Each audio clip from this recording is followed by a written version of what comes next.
Bon, ben, bonjour encore une fois. Troisième partie de la journée maintenant, de la période en fait.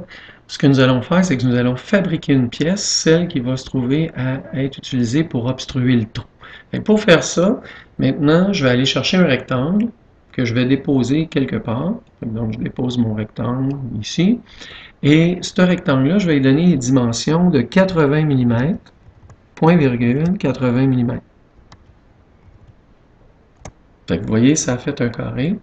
Cette pièce-là, j'ai l'intention d'y donner un volume, fait que donc on va la faire pivoter un petit peu pour la voir de côté, puis on va utiliser le poussé-tiré pour y donner un volume. Maintenant, évidemment, le volume est beaucoup trop grand, c'est 3 mm l'épaisseur d'un styrène que vous allez posséder, fait que vous cliquez 3 mm, et ça, vous voyez maintenant, vous avez exactement la bonne dimension. On va utiliser l'arc de cercle pour pouvoir cliquer d'un coin, cliquer de l'autre coin, et faire un arc de cercle qui va être intéressant. Clic, et voilà. Ensuite, le bouton pousser-tirer va me permettre d'aller supprimer une surface. Je peux agrandir pour mieux voir, mais voyez-vous, ici, je me serais départi de la partie qui m'intéresse de conserver. C'est pas ça que je veux faire. Je vais aller là. Et je vais pousser-tirer jusqu'à temps que j'arrive sur l'arête arrière de la pièce. Ça va faire disparaître l'ensemble du morceau.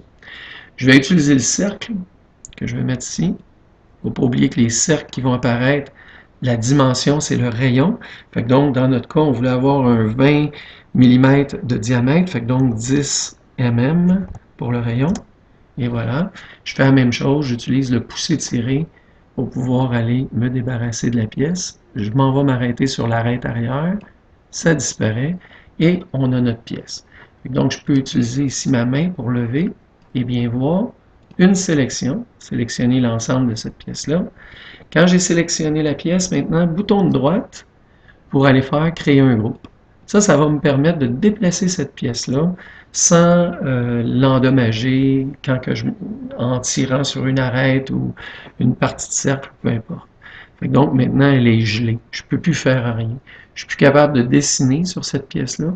J'aurais pu y mettre une couleur avant de la regrouper. Exemple, ici, si je fais éclater, là, je peux aller chercher le bucket ici, là, hein, le pot de peinture, et lui donner une couleur qui pourrait faire, mettons, qui serait bleue. Hein, ça arrive souvent qu'on a. Et mettre notre pièce bleue. Et voilà. Donc après ça, je la ferme, je fais une sélection et je la groupe. Et voilà, la pièce est faite. On va aller la déplacer. Même principe pour le déplacement de la pièce. Je vais faire une rotation pour mieux voir. Puis, quand que je vais déplacer ma pièce, je vais utiliser déplacer. Et je m'en vais me mettre sur l'arête arrière pour être capable de la déplacer et qu'elle soit juste en surface de mon système de roue dentée. Donc, on vient de terminer la deuxième capsule.